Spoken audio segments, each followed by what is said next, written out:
Hello and welcome into WGR550.com. Matthew Coller along with Sloane Martin. We are here at UB Stadium on the campus of the University of Buffalo to preview UB's matchup against Penn State. As you can see, there are no football players behind us because they are on the road headed to Penn State to play in front of about 100,000 people. And Sloane, it should be a very cool experience for the UB football team. I think whenever you're a team like UB going up against a Power 5 school like Penn State, especially one that has the tradition, the football tradition like them, that's going to be on ESPN, played in Happy Valley, one of those really traditional places on all of college football. It's a showcase for them. We all remember, I think, the Ohio State game that was really kind of the national coming out for Khalil Mack and the statement he was able to make, and there's always that opportunity when they play this kind of opponent. And I think Lance Leipold made a pretty good first impression last week right here on the UB Stadium field by beating the tar out of Albany, essentially. And, you know, a lot of people were waiting to see what his offense would look like, and they impressed. Now, the question is, can they carry that over against the Penn State team that's going to bring a lot more talent to the field? I think they can do that, and it was really interesting last week to see the glimpses of this new offense. Maybe they didn't show everything, knowing that Penn State was going to be going off of that game film against Albany primarily, but really the main thing we saw with this UB offense was what they call their marriage plays, where Joe Licata reads the defense, and then once the ball is snapped, he has to make a snap decision about if he's going to pass or throw. He's reading that middle linebacker, reading the defense, and then has to make that decision. There's a lot of confidence in this coaching staff, in his decision making. That is his job for this offense. I think they can carry over that same kind of strategy, just reading the defense, taking advantage of what's given to them, and just making smart decisions. And what the players said after the game, for the most part, was unanimous that Lance Leipold's offense was very smart and that they have bought in entirely, but it's going to be a different story going up against Penn State.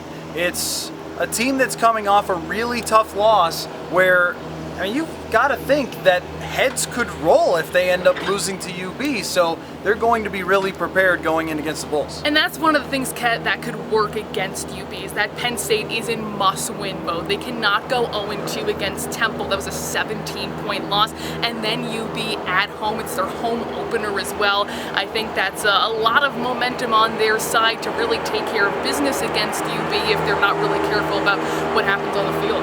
Christian Hackenberg is a name that we've already started to hear in Buffalo as Bills fans look toward the draft for next year. Why not? We'll see how Tyrod Taylor does, but we're always keeping an eagle scouting eye on the top NCAA names. Hackenberg did not have a great game last week, but he's going to play a UB defense that has been considered the biggest question mark going into this season.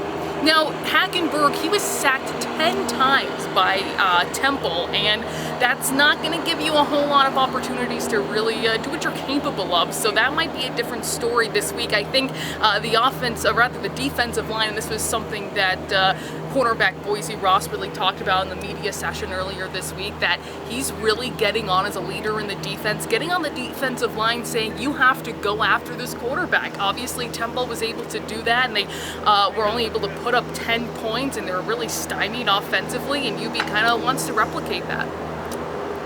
Well, what do you think? I mean, the spread on this game, not that there are any gamblers out there in the world, but the spread in this game is 27. So the expectation from Las Vegas is that Penn State is the superior team. But I think the Leipold factor here makes me wonder if, I don't know about an upset, but if the Bulls can put together a performance that, like you mentioned, against the Ohio State game, could catch the eye of the national spotlight. Now, we know Coach Leipold is not someone who's accustomed to losing. 109-6 in his 8-year career at Wisconsin Whitewater. Now he's reached 110 wins with that Albany win last week. But it's hard to imagine a team under him just getting thrashed or blown out. And obviously the team is not who he recruited. It's his first year, so he doesn't have control over that just yet. But from what we saw against Albany, it was definitely a different type of atmosphere on the field. It's something that, as we talked about earlier, you could see translating against a team with a lot better talent, which Penn State may have just based on the conference they play in and how they're able to recruit. I can see them definitely holding their own and cutting into that proposed spread? Well, the game will be on ESPN2. It will be at noon on Saturday.